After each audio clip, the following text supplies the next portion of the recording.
রাখি বন্ধন উৎসব তো চলেই আসলো, তো সবসময় দোকানের কেনা মিষ্টি না নিয়ে এসে 1 কাপ চাল দিয়ে নিজের হাতেই দারুণ স্বাদের সন্দেশ কিন্তু বানিয়ে নিতেই পারেন। তো এই রেসিপির জন্য এখানে আমি 1 কাপ গোবিন্দভোগ চাল নিয়েছি। চালটাকে একটা বোলের মধ্যে নিয়ে জল দিয়ে খুব ভালো করে ধুয়ে নিলাম। তারপর একটা বড় ছাঁকনিতে রেখে চালের জলটাকে ঝরিয়ে নিয়েছি।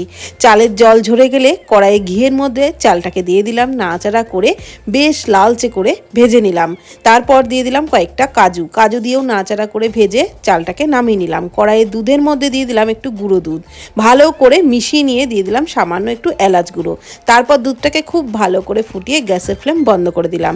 এদিকে ভেজে রাখা চালটাকে ঠান্ডা করে মিক্সিতে দিয়ে একটু দানা দানা রেখে গুঁড়োটা তৈরি করে নিলাম।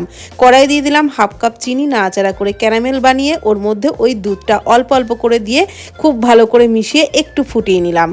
তারপর ঘিয়ে ভাজা চালের গুঁড়োটা অল্প অল্প করে দিয়ে দুধের সাথে মিশিয়ে নাড়াচাড়া করে সন্দেশের পাকটা দিয়ে নিলাম। নামানোর আগে একটু ঘি দিয়ে নাড়াচাড়া করে নামিয়ে নিলাম। যে কেক টিনটার মধ্যে সন্দেশ সেট করেছিলাম তার মধ্যে সামান্য একটু ঘি মাখিয়ে নিয়েছিলাম। তার উপরে একটা কাগজ রেখে তার উপরেও একটু ঘি মাখিয়ে তারপর সন্দেশের মিশ্রণটাকে এইভাবে স্প্যাচুলা দিয়ে গরম অবস্থায় সেট করে নিলাম। উপর থেকে একটু পেস্তা কুচি, কাজু বাদাম কুচি দিয়ে ঠান্ডা করে তারপর বের করে নিলাম। ছোট ছোট পিস করে কেটে সবাইকে পরিবেশন করবেন। মুখে স্বাদ সারা জীবন লেগে থাকবে।